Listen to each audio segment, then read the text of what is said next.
Muhammadiyah sering berada di posisi yang tidak mudah, bukan karena selalu salah, tapi karena sering datang lebih dulu berpikir, lebih dulu bergerak, dan seringkali lebih dulu disalahpahami. Saya Firdo Komentari, mari kita bahas tema menarik dari salah satu organisasi Islam terbesar di negeri ini. Sejak berdiri tahun 1912, Muhammadiyah membawa semangat yang sederhana, kembali kepada Al-Quran dan Sunnah, serta menggunakan akal dan ilmu dalam beragama. Namun, pada masanya, cara berpikir seperti ini tidak selalu terasa nyaman, karena sesuatu yang berbeda hampir selalu memunculkan penolakan. Kalau kita melihat ke belakang, sejarah seperti berulang dengan pola yang sama.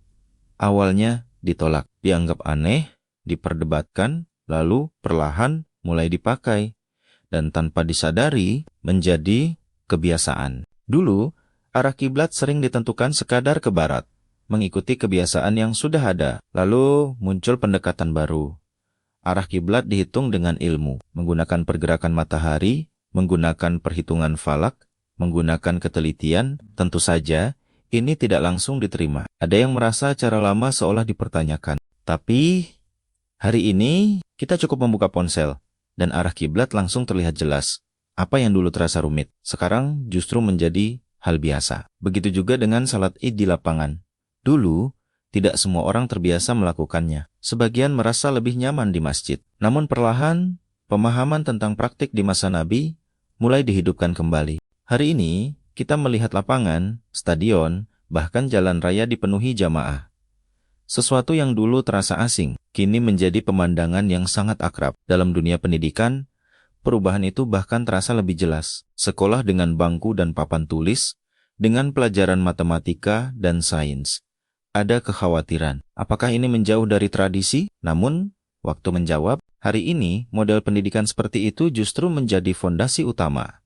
Ilmu agama dan ilmu umum berjalan berdampingan. Apa yang dulu dipertanyakan, kini dianggap sebagai kebutuhan. Begitu juga dalam pengelolaan zakat. Dari yang awalnya bersifat personal, berkembang menjadi lebih terstruktur, ada sistem, ada transparansi, ada program yang berkelanjutan. Dulu mungkin terasa terlalu administratif. Namun sekarang, justru dengan cara itulah manfaatnya bisa dirasakan lebih luas.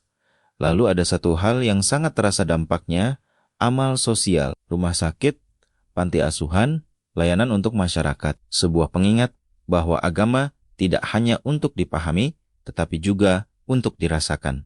Bahwa iman tidak berhenti di lisan, tapi hadir dalam tindakan. Hal sederhana seperti bahasa khutbah pun mengalami perubahan. Dari yang sebelumnya sulit dipahami, menjadi lebih komunikatif, agar pesan agama tidak hanya didengar, tetapi benar-benar dimengerti. Dan hari ini, gagasan baru kembali muncul, tentang kalender Islam yang lebih terintegrasi secara global. Satu bumi, satu bulan, dan lalu muncul pertanyaan sederhana. Mengapa hari raya bisa berbeda? Tentu, ini masih menjadi ruang diskusi, seperti hal-hal sebelumnya, yang juga pernah diperdebatkan. Dari semua itu, kita bisa melihat satu hal. Perubahan tidak selalu datang dengan nyaman.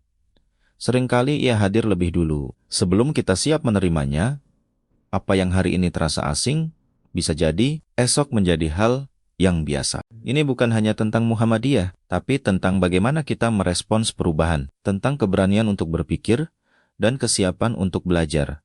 Karena pada akhirnya, yang datang lebih awal, bukan untuk langsung diterima, tapi untuk membuka jalan. Kendati saya bukan bagian dari Muhammadiyah, namun wacana tentang semua akan Muhammadiyah pada waktunya, sepertinya bisa saja terjadi dalam waktu yang dekat. Wallahu alam, mohon maaf atas segala ucap dan sampai jumpa pada video selanjutnya.